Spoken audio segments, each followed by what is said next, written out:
Today's presentation focuses on sustainable development and environmental planning in the context of the European Green Deal. The core message is that sustainability is not an abstract policy slogan. In planning practice, it is expressed through concrete spatial choices, institutional tools, and long-term infrastructure decisions that shape how people live, move, and interact with ecosystems. We will look at sustainability through an urban lens because cities concentrate risks, investments, inequalities, and opportunities. They are where climate adaptation, ecological restoration, mobility transition, and social justice become visible in everyday life. This topic also emphasizes that environmental planning is not only about protecting nature from development. It is also about organizing development so that ecological functions, human well-being, and future resilience are not undermined by today's decisions. Throughout the lecture, we connect the European Green Deal with ecological principles, urban policy, just transition, and planning frameworks such as the SDGs and the Paris Agreement. The structure of the presentation follows a logical progression from concepts to implementation. We begin with the meaning of sustainable development and environmental planning, because a shared vocabulary is essential for critical analysis. We then move to ecological planning, asking how ecosystem functions and spatial organization interact in urban areas.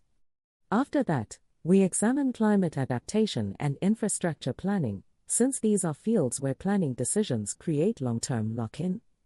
We then connect those urban decisions to broader frameworks, including the 2030 Agenda, the Paris Agreement, the European Green Deal, and the European Climate Law.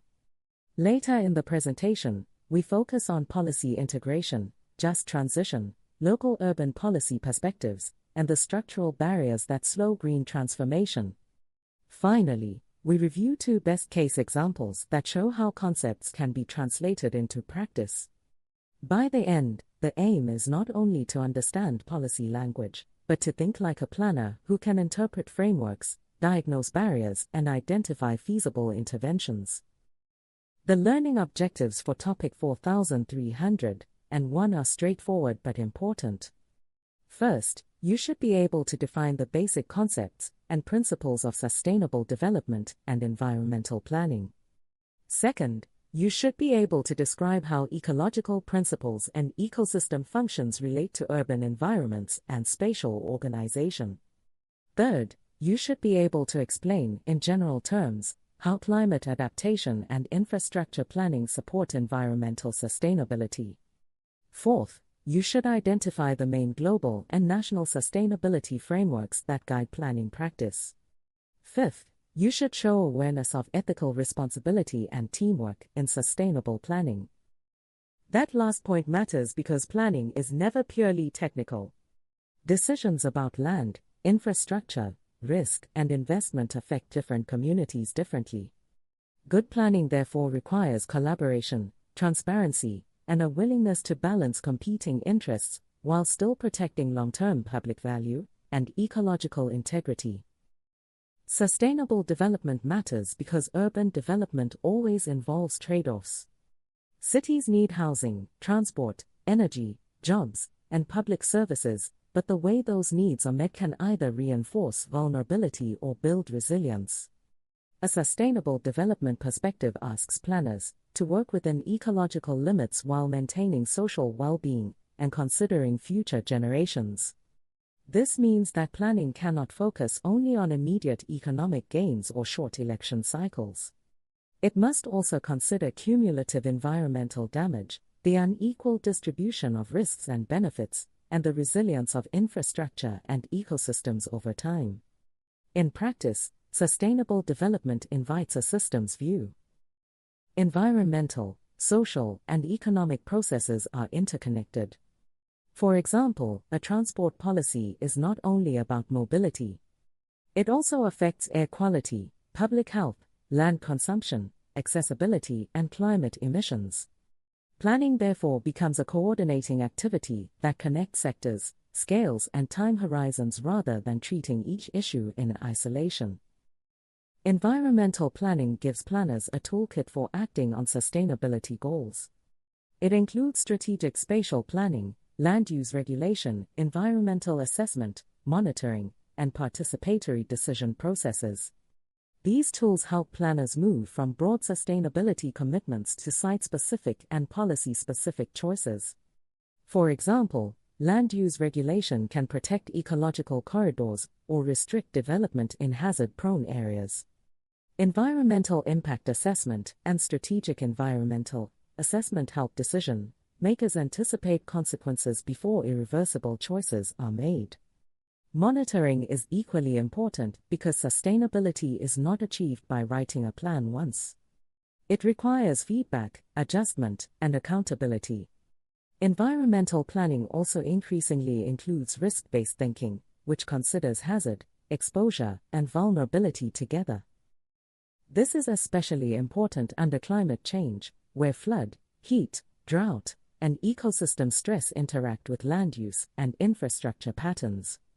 Nature-based solutions and green-blue infrastructure are now central tools in this field because they link ecological performance with public space quality, adaptation, and long-term urban livability. Ecological planning brings a spatial and systems-oriented perspective to urban development. One of its key ideas comes from landscape ecology, the patch corridor matrix concept. This framework helps us understand whether habitats and green spaces are isolated, connected, fragmented, or integrated into broader urban patterns. Connectivity matters because ecological systems do not function well when they are broken into small disconnected pieces. Species movement, water flows, cooling effects, and soil processes all depend on spatial relationships. Ecological planning also emphasizes carrying capacity, thresholds, precaution, and adaptive management. Carrying capacity reminds us that ecosystems can absorb only limited pressure before degradation occurs.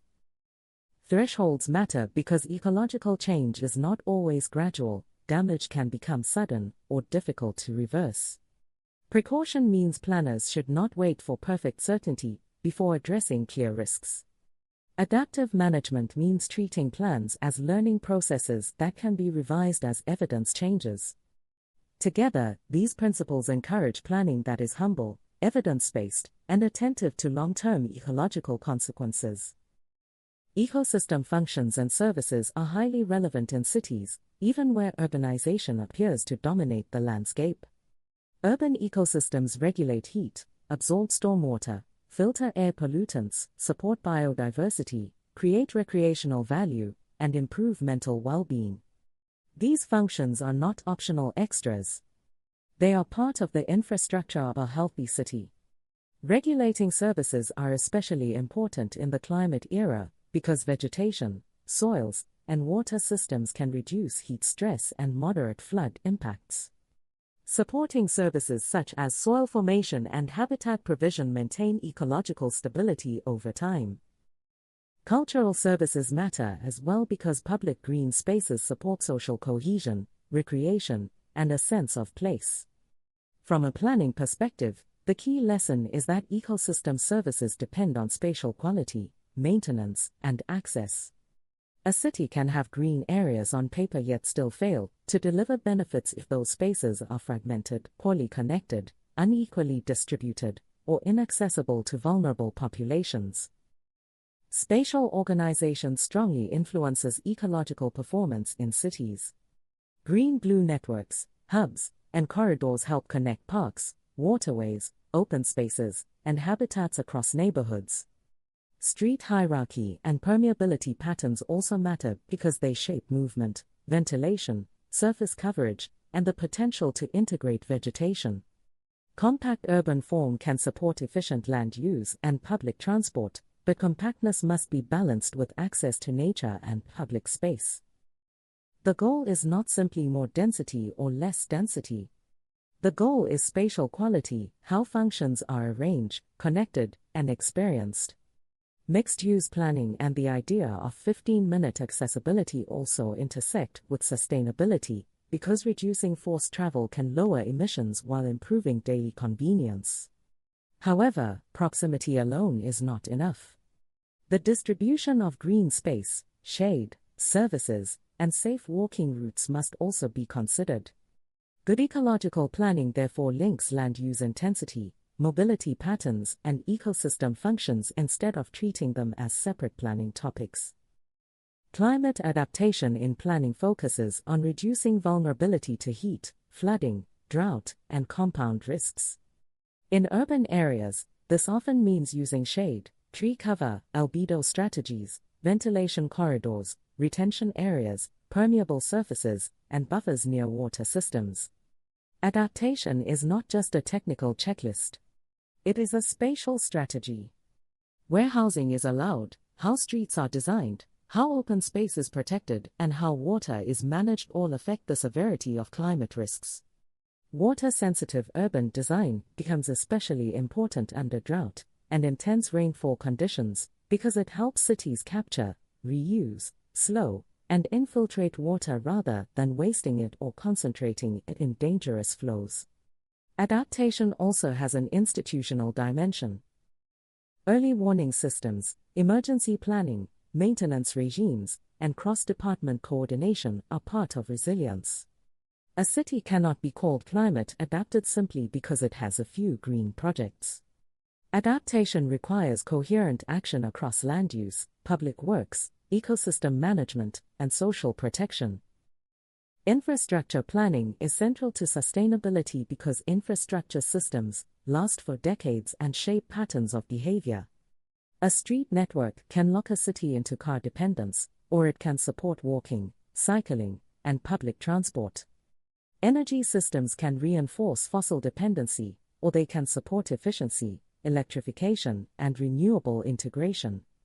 Water systems can be linear and wasteful, or circular and adaptive.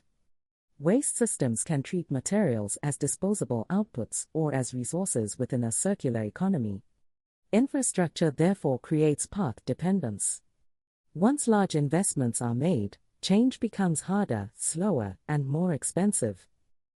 This is why sustainability must be embedded early in infrastructure planning rather than added later as a cosmetic layer. It is also why planners need to coordinate across sectors.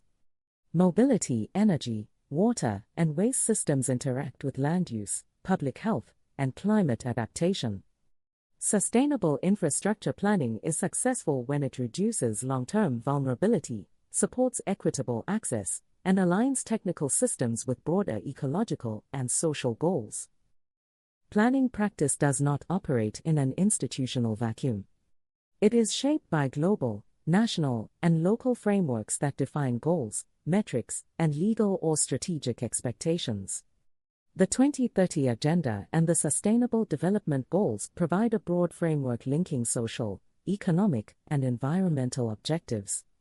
The Paris Agreement adds a climate-specific framework, emphasizing mitigation, adaptation, and increasing ambition over time. At the European level, the European Green Deal and the Climate Law give a stronger regional direction by linking climate neutrality, biodiversity, mobility, industry, food systems, and finance. National strategies then translate these commitments into legal and policy instruments, while local governments prepare plans, programs, and projects that operate in specific places. For planners, the important point is not to memorize every framework, but to understand how they influence priorities and justify action. Frameworks guide planning by shaping targets, funding streams, evaluation criteria, and the language through which projects are negotiated and approved. The European Green Deal can be understood as a broad strategic roadmap for transforming the European economy and society toward climate neutrality by 2050. It is not limited to one sector. It cuts across energy, mobility, food, industry, biodiversity, buildings, and finance. This cross-sector character is especially relevant for environmental planning because cities are precisely where multiple sectors meet. Urban plans must accommodate energy transition, mobility change, green infrastructure, housing, and social equity at the same time. The Green Deal is therefore useful as a planning reference because it encourages integrated thinking rather than fragmented action.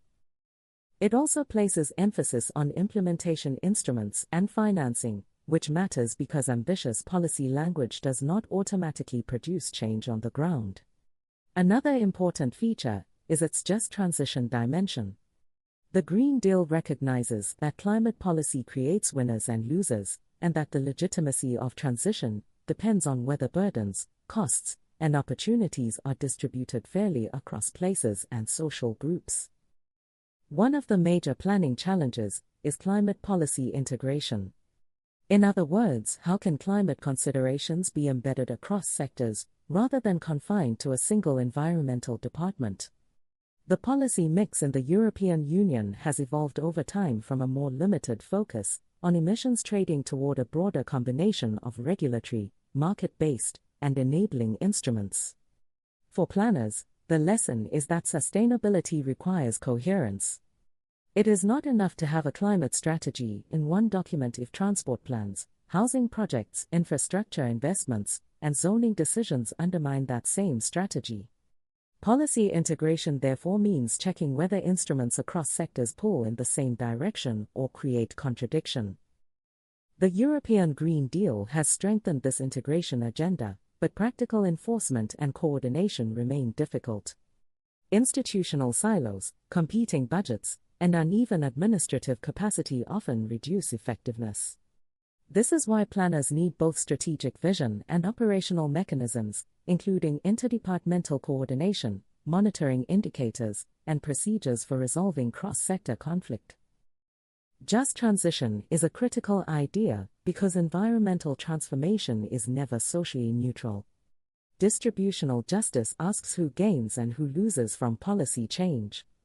Procedural justice asks who gets to participate in decisions and whose knowledge counts.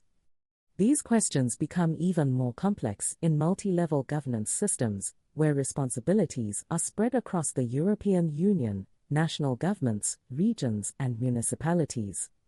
The meaning of justice can differ across levels.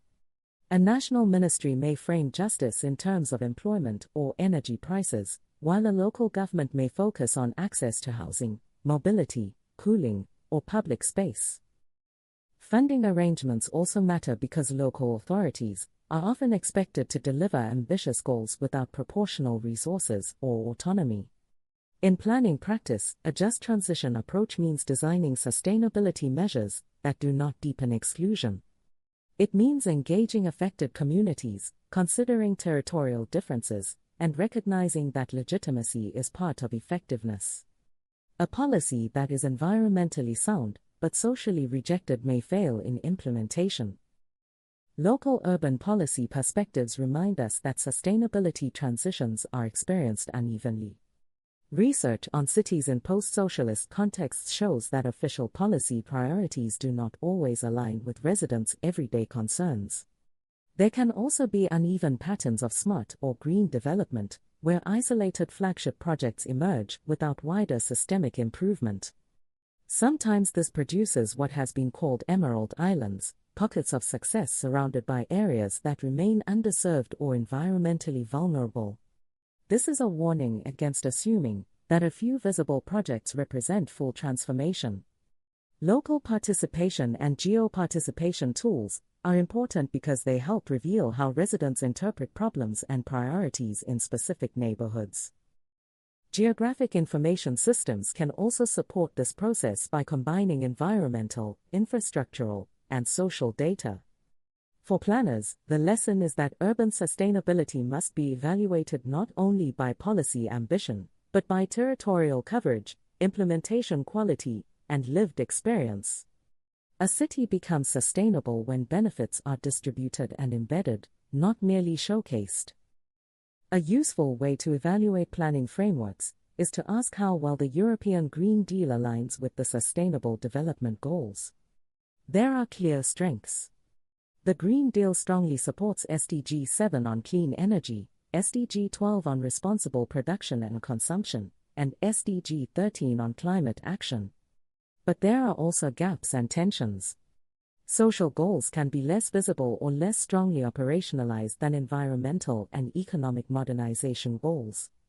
This matters because sustainability is weakened when environmental ambition is not matched by social inclusion and fairness.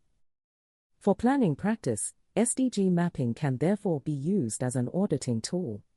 It helps identify whether a plan or policy overemphasizes one dimension while neglecting another. This kind of mapping is especially useful when local plans claim to support sustainability in general terms but lack clarity about social outcomes, implementation pathways, or measurable indicators. In other words, alignment should be tested, not assumed. Even when policy goals are clear, urban green transitions face structural barriers. One barrier is implementation and enforcement. Cities may adopt strong strategic language, but struggle to convert it into binding, coordinated, and funded action. Another barrier is built environment lock-in. Existing street layouts, building stock, utility systems, and investment patterns can resist change. A third barrier is short-termism. Political cycles, budget pressures, and urgent service demands often discourage longer-term transformation. Capacity constraints are also common.